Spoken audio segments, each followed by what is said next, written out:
اتبا، شیبہ، ابو جہل وغیرہ کفار قریش کے سرداروں کی ہلاکت سے کفار مکہ کی کمر ٹوٹ گئی اور ان کے پاؤں اکھڑ گئے اور وہ ہتھیار ڈال کر بھاگ کھڑے ہوئے، اور مسلمانوں نے ان لوگوں کو گرفتار کرنا شروع کر دیا۔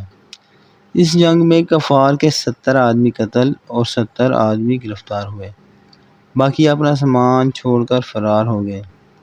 اس جنگ میں کفار مکہ کو ایسی زبردست شکست ہوئی کہ ان کی عسکری طاقت ہی فنا ہو گئی۔